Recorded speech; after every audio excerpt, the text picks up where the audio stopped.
الحمد لله نحمده ونستعينه ونستغفره ونؤمن به ونتوكل عليه ونعوذ بالله من شرور أنفسنا ومن سيئات أعمالنا من يهده الله فلا مضل له ومن يضلله فلا هادي له ونشهد أن لا إله إلا الله وحده لا شريك له ونشهد أن سيدنا ومولانا محمدا عبده ورسوله أما بعد أعوذ بالله من الشيطان الرجيم بسم الله الرحمن الرحيم ألا إن أولياء الله لا خوف عليهم ولا هم يحزنون الذين آمنوا وكانوا يتقون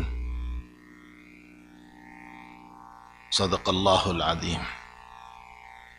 وقال النبي صلى الله تعالى عليه وسلم لا يؤمن أحدكم حتى أكون أحب إليه من والده وولده والناس أجمعين أو كما قال صلی اللہ علیہ وسلم رواہ البخاری و مسلم. بزرگوں، بھائیو، دوستو، عزیزو، جیسے اللہ تعالیٰ نے اپنے الوہیت کا اقرار کرایا کہ میں اکیلا ہوں، میری توحید کو مانو، میری وحدانیت کو مانو، اور میری توحید اور میری وحدانیت کے بغیر تم مومن نہیں ہو سکتے ہو. جہاں اللہ نے اپنی الوہیت کا، اپنی توحید کا، اپنی وحدانیت کا ہم سے اعتراف کروایا، اقرار کروایا، وہیں پر آپ نے اپنے نبی کی رسالت کا اعتراف کروایا اور یہ فرمایا کہ تمہارا ایمان نہیں ہو سکتا جب تک کہ میرے رسول صلی اللہ علیہ وسلم پر بلکہ تمام رسولوں پر ایمان نہ لاؤ. یہ ہے کہ یہود انکار کر رہے ہیں عیسیٰ علیہ السلام کا، نبی اکرم صلی اللہ علیہ وسلم کا. عیسائی انکار کر رہے ہیں حضور پاک صلی اللہ علیہ وسلم کا. لیکن مسلمان کو یہ کہا گیا کہ تم مومن نہیں ہو سکتے ہو جب تک کہ تمہارا ایمان سارے لوگوں پر نہ ہو. حضور پاک صلی اللہ علیہ وسلم سے لے کر آدم علیہ السلام تک جتنے انبیاء تشریف لائے سب پر ایمان ضروری ہے. لوگ بہت پوچھتے رہتے ہیں الوہیت کی دلیل. آج کل تو فیشن کا زمانہ ہو گیا، فیشن کا سوال میں بھی فیشن آ گیا، اور افسوس اس بات کا ہے کہ دنیا کے کسی مسئلے پر کوئی نہیں پوچھتا کہ اس میں حکمت کیا ہے. کہا جاتا ہے کہ بینیفٹ کے لیے آپ کو جانا پڑے گا، لائن میں کھڑے ہو جائیں گے. ویکسین کے لیے لائن میں کھڑے ہو جائیں گے. دنیا کی ساری چیزوں کے لیے کوئی حکمت نہیں پوچھتا. اگر حکمت پوچھتا ہے تو دین ہی کے باب میں پوچھتا ہے. یہ نماز اس وقت کیوں ہے؟ یہ روزہ اس وقت کیوں ہے؟ اس میں 2 رکعت کیوں ہے؟ اس میں 4 رکعت کیوں ہے؟ وہ غلام نہیں ہو سکتا جو اپنے آقا کے حکم پر اشکال کرے. غلام تو اس کو کہتے ہیں جو بغیر چون و چرا کے تسلیم کر لے. اللہ نے ہم کو نوکر نہیں کہا، عبد کہا ہے. ہم اجیر نہیں ہیں اللہ کے. اجیر اس کو کہتے ہیں جو کچھ پیسوں پر کچھ گھنٹوں کے لیے کام کرے، وہ اجیر ہے. ہم تو اللہ کے عبد ہیں، بندے ہیں. اور عبد اور بندہ اور غلام اس کو کہتے ہیں جو مولا کے ہر بات پر فدا ہو جائے، فنا ہو جائے، تسلیم کر لیں، اس پر سوالات نہ کرے، اسے عبد کہا جاتا. ہم اللہ کے بندے ہیں، عبد ہیں. ہمیں کوئی حق نہیں ہے کہ ہم حکمتوں کے باب میں پوچھتے رہیں. پھر ہماری عقل ہی اتنی کہاں ہے کہ اللہ کے سارے علوم کی حکمتیں ہماری سمجھ میں آ جائے. اس کی ذات وراء الورا، اس کا علم وراء الورا، اس کے ساری باتیں ہماری سمجھ میں آ جائیں. یہ کہاں مسئلہ ہے؟ لیکن بہرحال پوچھتے ہیں اگر اللہ ہے تو دکھاؤ ہمیں. ہم یہ کہتے ہیں کہ اگر دیکھنے ہی پر چیز ہوا کرتی ہے اور نہ دیکھنے پر وہ چیز نہیں ہوا کرتی تو ہمیں آکسیجن اور ہوا بھی دکھا دو. کہاں ہے ہوا؟ پھر ہوا کا انکار کر دو۔ دنیا کی بہت ساری چیزیں وہ ہیں جو آنکھوں سے نہیں دکھائی دیتی، پھر بھی انسان اس کو مان رہا ہے۔ تو ساری دنیا کی چیزوں کے نہ دیکھنے پر اس کو مان رہا ہے، اور اللہ کو ماننے کے لیے دلیل پوچھ رہا ہے کہ ہمیں دکھاؤ۔ میں ایک دلیل دوں، مجھے اس وقت توحید پر بات نہیں کرنا ہے، ورنہ میں مفصل گفتگو کرتا۔ آگ، پانی، مٹی اور ہوا، یہ سب از قبیل ازداد ہے، ضد ہے، نقیض ہے، جمع نہیں ہو سکتی۔ آگ ہوگی پانی نہیں، پانی ہوگا آگ نہیں۔ آپ جمع کر کے بتائیں ہم کو، پانی بھی ہو اس پر آگ بھی ہو، آپ ہمیں جمع کر کے بتائیں۔ یہ نقیض ہے، جمع نہیں ہو سکتا ہے۔ لیکن رب کریم نے اس انسان کی باڈی کو انہی نقیضوں سے پیدا کیا، اور اللہ نے جمع کر کے بتایا کہ میری باڈی میں آگ بھی ہے، اور میری باڈی کے اندر پانی بھی ہے، اور میری باڈی میں ہوا بھی ہے، اور میری باڈی میں مٹی بھی ہے، جو از قبیل ازداد اور نقیض ہے۔ رب کریم نے ان سب کو جمع کر دیا۔ خود انسان کا وجود ان نقیضوں سے پیدا ہو کر دنیا میں آنا، یہ اللہ کے وجود کی دلیل ہے، یہ اللہ کی توحید کی دلیل ہے۔ وَفِي أَنفُسِكُمْ أَفَلَا تُبْصِرُونَ، اپنی ذات میں غور کرو، رب کریم کی دلیل ملے گی، اللہ کی دلیل ملے گی۔ ایک کتاب ہے حیات الحیوان، پڑھنے کے قابل ہے، اس کتاب کو پڑھنا چاہیے، حیات الحیوان۔ علامہ دمیری رحمت اللہ علیہ نے اس میں جانوروں پر ریسرچ کیا، مطالعہ کیا، اسٹڈی کی دنیا کے جانوروں پر۔ لیکن وہ کیوں مطالعہ کیا، اسٹڈی کی کیوں، اس کی وجہ کیا ہے؟ اس لیے نہیں کہ کوئی دنیا کا علم اور سائنس نکالنا تھا، اس لیے کہ اس کا مطالعہ، اس کا اسٹڈی اور اس کے ریسرچ کے ذریعے سے اللہ کے توحید کو تلاش کرے، اللہ کے دلائل کو تلاش کرے۔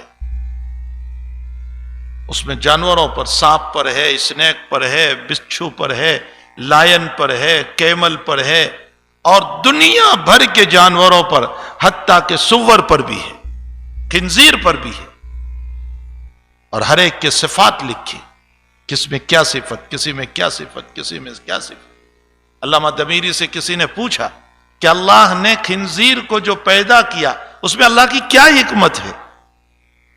تو خنزیر کے پیدا کرنے میں حکمت بتائی علامہ دمیری رحمت اللہ علیہ نے۔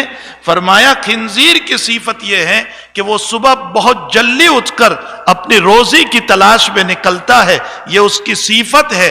انسان کو چاہیے صبح سوئے نہیں، اپنی روزی کے لیے نکلے۔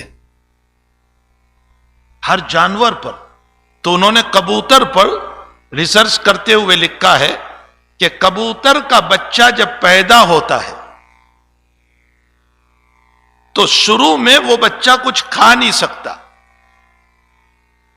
تو جو میل کبوتر ہوتا ہے، جو اس کا باپ کہہ لو، مذکر کہہ لو، وہ اس کی چونچ میں اپنی چونچ ڈال کر اس کے اندر جو انتڑیاں ہوتی ہے اس میں پھونک مارتا ہے 3 دن تک، یہاں تک کہ اس کی انتڑیاں اندر میں کھلتی جاتی ہے اور پیٹ اس کا کھل جاتا ہے، اور 3 دن تک یہ مذکر اور میل کبوتر جو ہیں وہ اس طرح پھونک مارتا رہتا ہے۔ 3 دن کے بعد وہ بچہ دانا کھانے کے قابل ہو جاتا ہے۔ تو علامہ دمیری کہتے ہیں اتنا چھوٹا سا پرندہ اپنے پیدا ہونے والے بچے کے کھانے کی فکر میں یہ طریق اپنا رہا ہے، اس طریق کو سکھانے والا کون ہو سکتا ہے؟ یہ دلیل ہے کہ اللہ کا وجود ہے۔ تو بے شمار مسائل لکھ کے اتنی بڑی کتاب ہے، لیکن ہم کو تو علم سے شوق ہی کہاں ہے۔ یہ تو یہ بیانوں کی بھی رسم پڑی ہے، ورنہ ہمیں کہاں علم سے دلچسپی ہے۔ یہ تو ایک رسم ہے کہ جمعہ کو کچھ بات سن لیتے ہیں یا بیٹھ جاتے ہیں، ورنہ فکر یہ ہونا چاہیے کہ ہم اپنی اصلاح کرنے والے بنے، اپنی تربیت کرنے والے بنے، اپنے آپ کو اللہ کے لائق بنانے والے بنے۔ تو خیر میں یہ کہہ رہا تھا کہ جہاں اللہ نے اپنی الوہیت، اپنی وحدانیت، اپنی توحید کا ہم سے اقرار کروایا، وہیں پر اپنے رسولوں کی رسالت کا بھی اعتراف کروایا اور یہ کہا کہ میرے رسولوں کے بغیر میں تمہارے کلمے کو قبول نہیں کروں گا، میں تمہارے ایمان کو قبول نہیں کروں گا، بلکہ رسولوں کی اتباع میں اللہ تعالی نے صلی اللہ علیہ وسلم مغفرت اور اپنی محبت کو رکھ دیا۔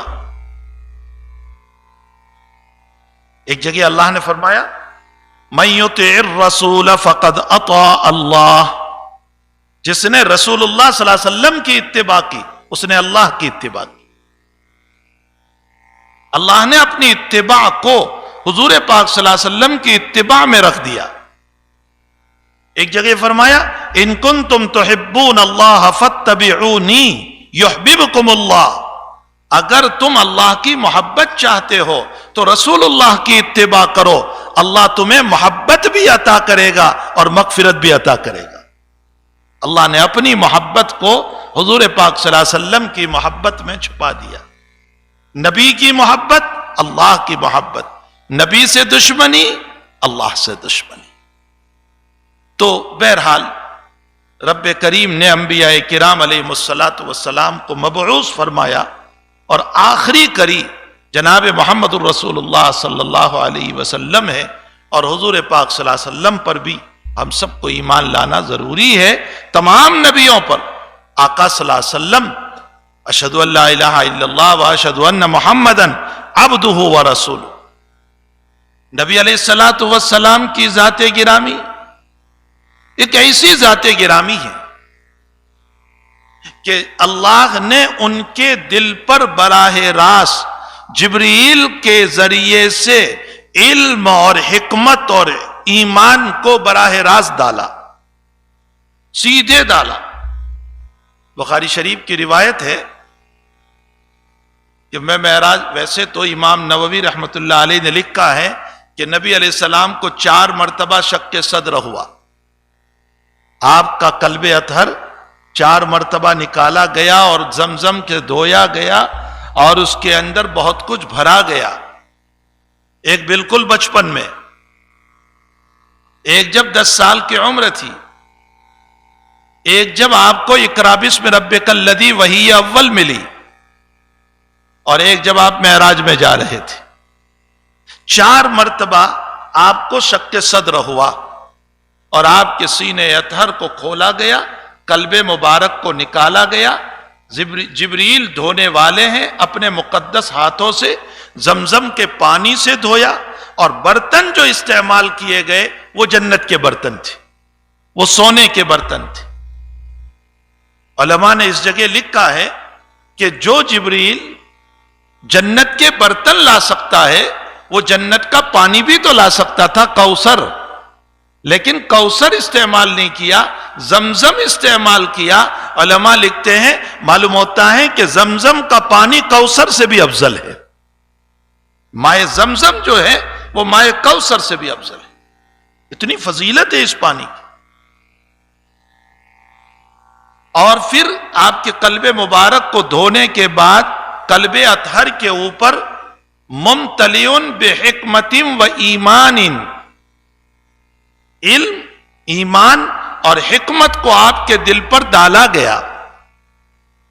جس نبی علیہ السلام کے قلب مبارک پر براہ راست ایمان کی نور کو ڈالا گیا ہو، علم و حکمت کو ڈالا گیا ہو، آپ انداز لگائیں کہ اس کے علم کا مقام کیا ہوگا۔ اسی لیے آپ فرماتے ہیں اوتیت علم الاولین والآخرین، مجھے پہلوں کا بھی علم دیا گیا، مجھے پچھلوں کا بھی علم دیا گیا، مجھے اگلوں کا بھی علم، مجھے پچھلوں کا بھی علم دیا گیا۔ امام ابو حنیفہ فقیہ اعظم بنے، لیکن اسی علم پر جو نبی علیہ السلام کو ملا۔ امام بخاری امیر المؤمنین فی الحدیث بنے، لیکن اسی علم پر جو نبی کریم صلی اللہ علیہ وسلم کو ملا۔ امام احمد ابن حنبل رحمت اللہ علیہ امام اہل سنت والجماعت بنے، لیکن اسی علم پر جو نبی سے ان کو ملا۔ سیدنا عبد القادر جیلانی رحمت اللہ علیہ قطب العالم بنے، لیکن اسی علم پر جو نبی اکرم صلی اللہ علیہ وسلم کی طرف سے ان کو ملا۔ دنیا کے سارے اولیاء، سارے ائمہ، سارے مجتہدین، سارے فقہا، سارے محدثین، سارے صوفیاء، جتنا جو کچھ ملا ہے وہ نبی سے ملا ہے، اور نبی کو براہ راست اللہ سے ملا ہے۔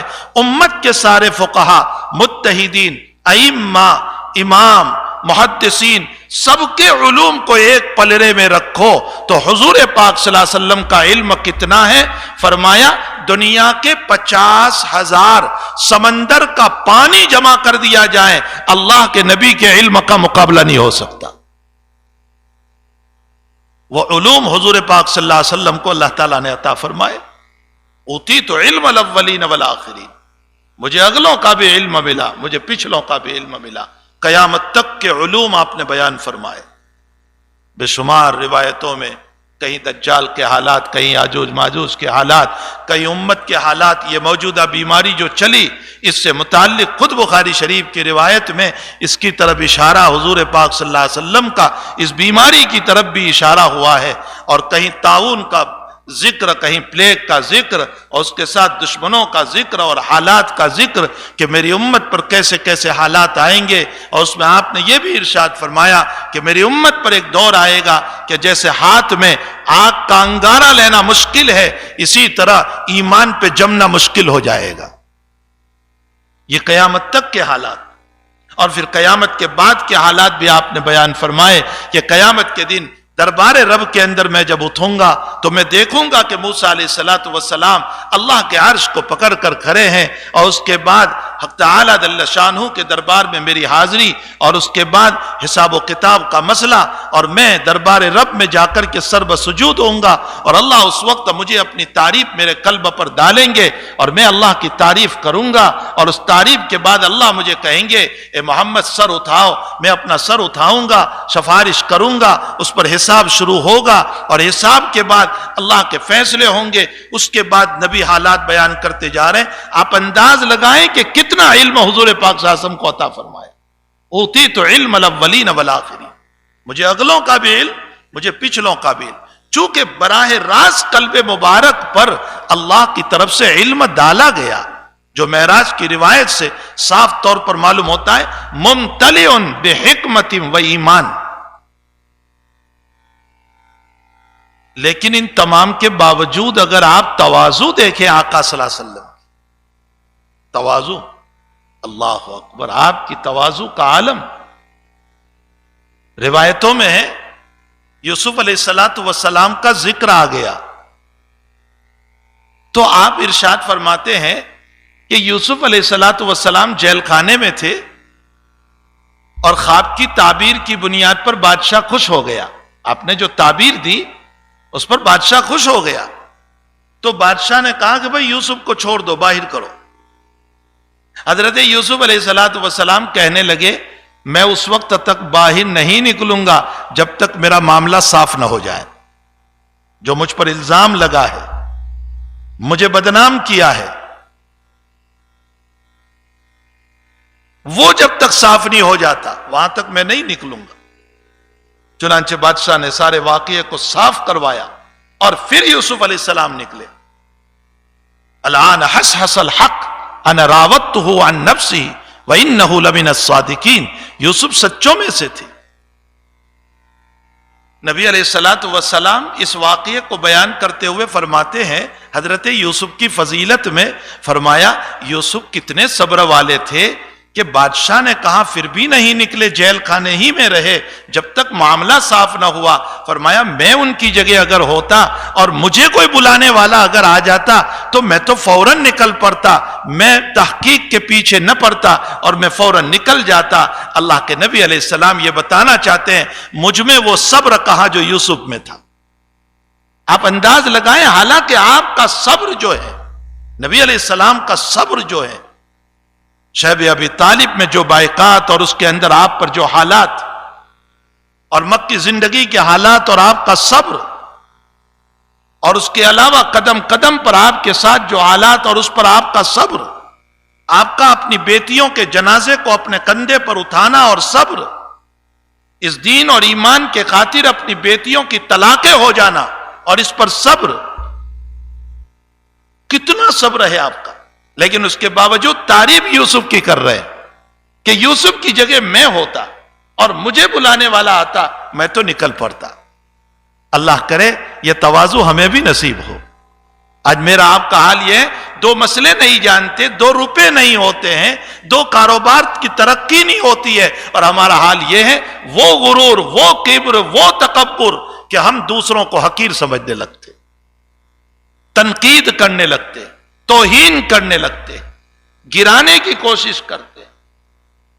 اور حضرت کا تواضع، صدیق اکبر رضی اللہ تعالیٰ عنہ مدینے کی کسی جگہ سے جا رہے ہیں اور ایک یہودی بیان دے رہا تھا اسٹیج پر اپنے یہودیوں کے بیچ میں، اور بیان دیتے ہوئے اس نے یوں کہہ دیا کہ ان اللہ تبارک و تعالی اصطفاک موسیٰ علی العالم. فرمایا حضرت موسیٰ کو اللہ نے سارے لوگوں پر فضیلت دی. ابو بکر صدیق کو دیکھ کر اس نے کہا، چرانے کے لیے صدیق اکبر کو کہنے لگا موسیٰ کو ساری دنیا پر فضیلت ہے، یعنی محمد کو نہیں. حضرت صدیق اکبر رضی اللہ تعالیٰ عنہ کو غصہ آیا، اسٹیج پر گئے، جا کر ایک تھپڑ مارا اس کو. تو وہ یہودی دربار نبوت میں حاضر ہوا شکایت لے کر، اور کہنے لگا کہ تمہارے آدمی نے مجھ کو مارا. بلایا ابو بکر کو، کیوں مارا تم نے؟ فرمایا حضرت یہ بیان دے رہا تھا کہ اللہ نے استفا کا موسیٰ، اللہ نے موسیٰ کو تمام لوگوں پر فضیلت دی، مجھے غصہ آیا، میں نے اس کو مارا کہ میرے نبی کی تو توہین کر رہا ہے، حضور پاک صلی اللہ علیہ وسلم کی، جبکہ تیری تورات میں بھی یہ لکھا ہے کہ امام الانبیاء محمد الرسول اللہ صلی اللہ علیہ وسلم ہے. اب سنیے حضور پاک صلی اللہ علیہ وسلم، میں اور آپ ہم ہوتے تو ماشاءاللہ میرے فیور کی ہے، یہ تو میرا تعریف کر رہا ہے. آج کل تو ہم اپنی تعریف پر بہت خوش ہوتے ہیں نا، واہ واہ یہ تو میری پارٹی کا ہے، میری تعریف کر رہا ہے. حضرت اس تعریف پر خوش نہیں ہوئے. حضرت نے کیا ارشاد فرمایا؟ اے لوگو، ایھا الناس، اے لوگو، مجھے اس طرح بڑا چڑھا کر بیان نہ کیا کرو، میرا اسٹیٹس اور مقام اس طرح نہ بیان کیا، حالانکہ آپ ہے ہی بلند، لیکن تواضع کا عالم یہ ہے کہ آپ یہ کہہ رہے ہیں مجھے اس طرح بڑا چڑھا کر کے بیان نہ کیا کرو. میں جب کل قیامت کے دن اپنے قبر سے نکل کر اللہ کے دربار میں جب حاضر ہوں گا تو اس موقع پر میں دیکھوں گا کہ موسیٰ اللہ کے عرش کو پکڑ کر کھڑے ہیں، جبکہ مجھ پر بے ہوشی ہوئی. تو نہ معلوم موسیٰ بے ہوش ہوئے بھی یا نہیں ہوئے، لگتا یہ ہے کہ موسیٰ پر بے ہوشی طاری نہیں ہوئی.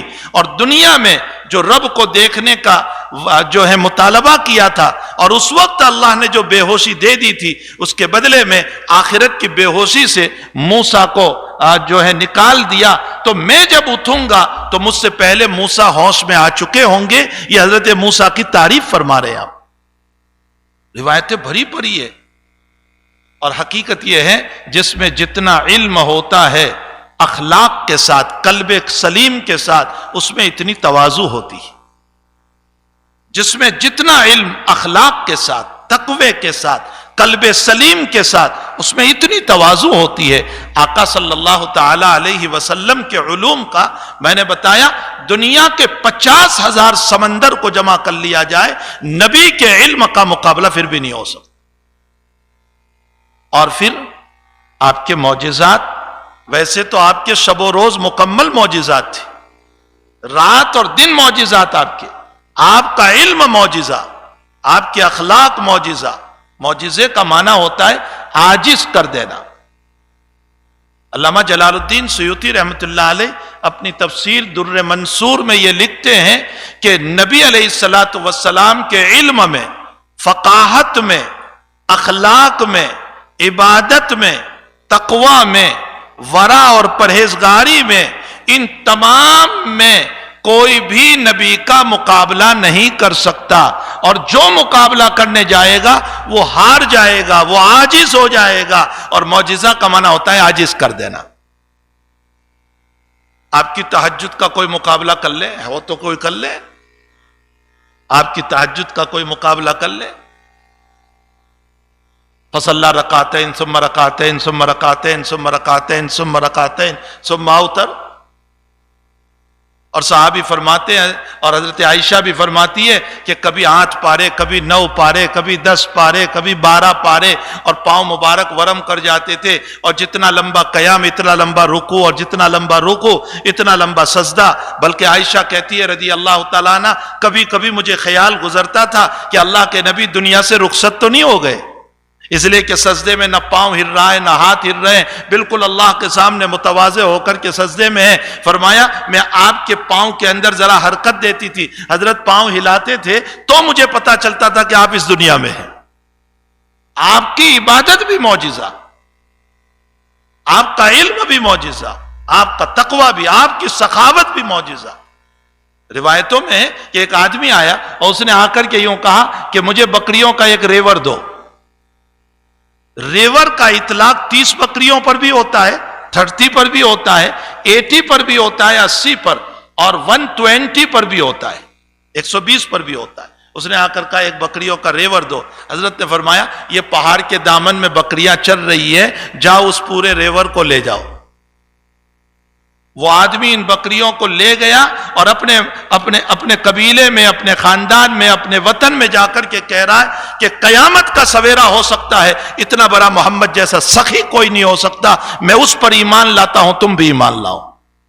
آپ کی سخاوت معجزات، آپ کی شجاعت معجزات، آپ کی بہادری معجزات.